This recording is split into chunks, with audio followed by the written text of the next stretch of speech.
নয়া বছরেও বিপদ পিছু ছাড়ল না তৃণমূল নেত্রী মহুয়া মৈত্রের। সাংসদ পদ খারিজ কাণ্ডে বুধবার তৃণমূল নেত্রী মহুয়া মৈত্রের আবেদনের শুনানি ছিল সুপ্রিম কোর্টে।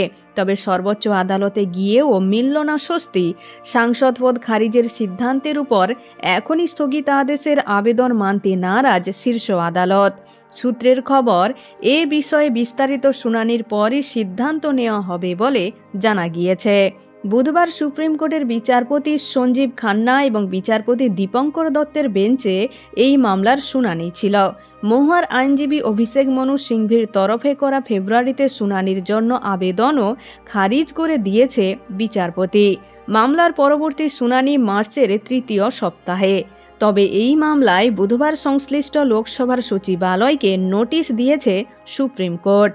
শীর্ষ আদালত তরফে নোটিশ দিয়ে জানানো হয়েছে, তৃণমূল সাংসদ মহুয়া মৈত্রের বহিষ্কারের বিষয়ে আদালতে পুঙ্খানুপুঙ্খ তথ্য দিতে হবে লোকসভার সচিবালয়কে। সময়সীমাও বেঁধে দিয়েছে আদালত।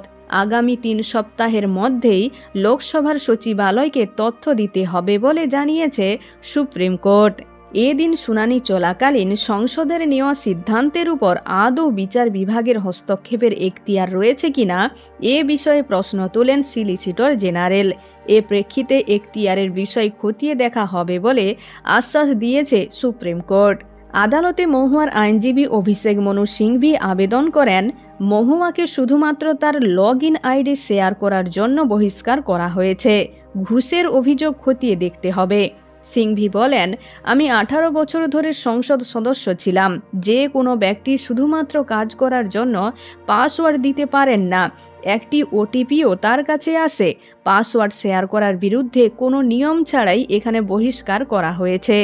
যে নিয়মগুলো বলবৎ আছে সেগুলো হ্যাকিংয়ের সাথে সম্পর্কিত। সিংভি আরও বলেন, গোটা ঘটনা আসলে একজন এমপির অভিযোগের ভিত্তিতে। একজন সাংসদকে কি এমন তুচ্ছ কারণে বহিষ্কার করা যায়? এই প্রশ্ন এদিন লাগাতার তুলে গিয়েছেন মনু সিংভি।